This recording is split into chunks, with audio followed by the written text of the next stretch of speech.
Search and rescue teams are still trying to locate the passengers from the crashed plane who were missing, but hopes of finding survivors are dimming. Our correspondent Tony Cheng reports in Taipei. Ongoing efforts to search the crash site for those still missing, but less urgency than Wednesday. They're not expecting to find any more survivors. Heavy cranes lifted bits of the plane onto dry ground to be searched and moved away for analysis. And divers scoured the depths of the Jilung River for those that remain unaccounted for, but the conditions have not been kind. Because the fuselages are broken up in pieces, this makes the rescue and search operation quite difficult. Also, the rescue team faces the difficulty of the strong current in the river. The water is quite murky and there is no visibility, so it is a very difficult mission.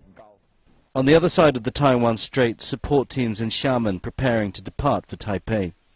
A large number of passengers on the Trans-Asia flight were heading back to their homes on the mainland. And a team from the Xiamen government will join the crash investigators in the next few days. Trans-Asia itself has denied speculation that they were aware of any problems with the plane's engines before takeoff. Media reports says our plane took off without a check after the engine had a problem. We make a solemn declaration that this is not true. I have the certificates which approve the pilot flying that day. We will send the original copies of this certificate to the Aviation Bureau for their investigation.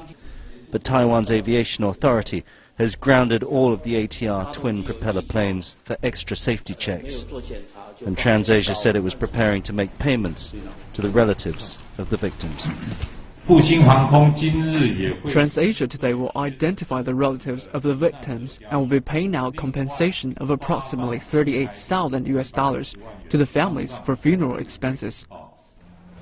Despite the best efforts of the search and rescue teams as the day went on, the number of missing remained at 12.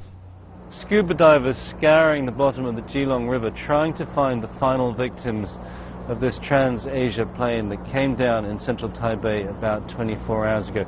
We can hear and see Buddhist monks leading the first families of the bereaved out onto the site so they can pay respects to those who died here. A simple ceremony in the shadow of the wreckage, and more will come to pay their respects and grieve for their loss. Tony Cheng, CCTV, Taipei.